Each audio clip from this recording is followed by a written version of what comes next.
দই আর মিষ্টি ভোগ লাগিয়েছেন, উনার মনস্কামনা পূর্ণ হোক। হরি বল, হরি বল, হরি বল। হরে কৃষ্ণ।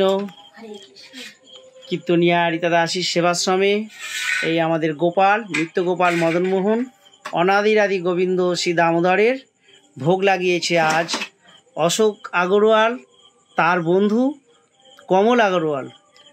কমলদা আজকে নিত্যগোপাল মদনমোহন এবং নরসিংহ ভগবান রাধা মাধবের ভোগ লাগিয়েছে। যে আমাদের আশ্রমের মায়েরা ভালো থাকুক, সুস্থ থাকুক, সেই উদ্দেশ্যে কমলদা, অশোকদার বন্ধু, আজকে গোপালের ভোগ লাগিয়েছে। এই গোপাল, নিত্য গোপাল মদনমোহনের ভোগ লাগানো হয়ে গেছে। এই প্রসাদ চলে যাবে এখন মা মনসার মন্দিরে।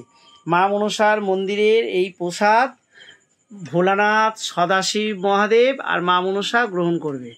সেই প্রসাদ মহাপ্রসাদ হয়ে রীতা দাসীর সেবাশ্রমের বৃদ্ধ মা বাবারা পাবে। অশোক আগরওয়ালের বন্ধু কমল আগরওয়াল ভগবানের যে ভোগ লাগিয়েছে, সেই ভগবানের ভোগ প্রসাদ হয়ে চলে এসেছে এই মা মনসা দেবী পরম বৈষ্ণবীর ঘরে। হরে কৃষ্ণ, হরে কৃষ্ণ। কমলবাবু, অশোকবাবু, রাধারানী, তার মনের ইচ্ছা পূরণ হোক, ওনার মনের বাসনা পূরণ হোক। হরে কৃষ্ণ। আমাদের মা বাবারা বলছে কমল আগরওয়াল, অশোক আগরওয়ালের মনের ইচ্ছা পূরণ হোক। আমাদের রাধা মাধব, মা মনসা দেবী, তাদের মনের ইচ্ছা পূরণ করুন।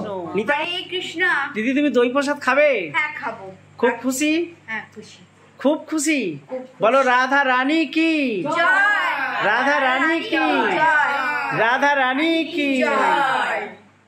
হরে কৃষ্ণ। হরে কৃষ্ণ, হরে কৃষ্ণ।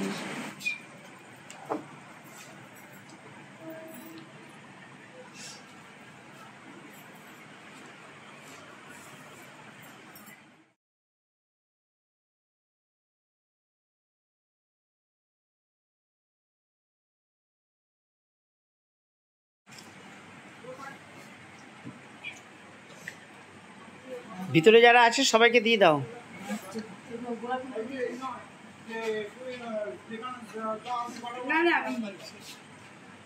বলো হরে কৃষ্ণ বলে নিতে হয়। হরে কৃষ্ণ, হরে কৃষ্ণ না বলে প্রসাদ নেয় না, ঠিক আছে?